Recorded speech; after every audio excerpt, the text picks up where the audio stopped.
Doctor Yunus airport পার হতে পারবেন না এবং অন্যান্য যারা আছে এরা খুব অপমান অপদস্থের শিকার হবেন। আমার 190টা অভিযোগ আছে ডক্টর ইউনূসের বিরুদ্ধে। উনি এই ছাত্রদেরকে দিয়ে উনি পার্টি করিয়েছেন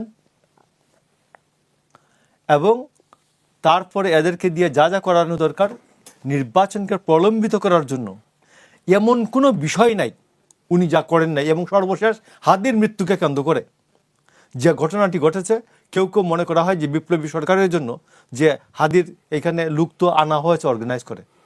হাদির জানাজার পরে আপনি হাজার হাজার লোক আর্মি পুলিশকে ডিঙিয়ে তার পার্লামেন্ট ভবনের দিকে ছুটে যাচ্ছিল। দেশে খালেদা জিয়ার যে এত বড় জানাজা হলো, কোনো মানুষ কি 200, 300, 500 মানুষ কি কোনো স্থাপনার দিকে ধেয়ে গেছে? এখানে কেউ কেউ মনে করেন একটা বিপ্লবী সরকার করার জন্য লোকজনকে আনা হয়েছিল।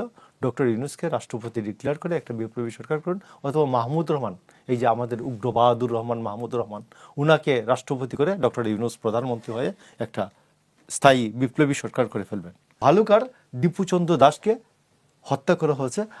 আমাদের সমাজ এইরকম ছিল না যে একটা হিন্দু লোককে যে কোনো অভিযোগই হোক তাকে থেতলে দেওয়া হয়েছে, তারপরে সেই লাশ ঝুলিয়ে আগুন দিয়ে দেওয়া হয়েছে।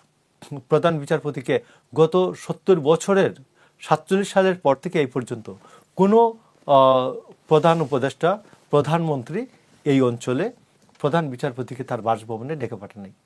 ডক্টর ইউনূস করেছেন।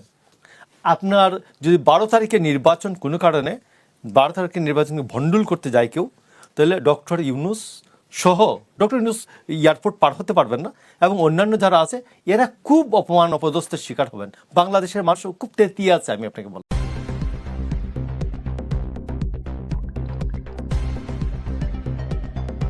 News Vision, digital multimedia.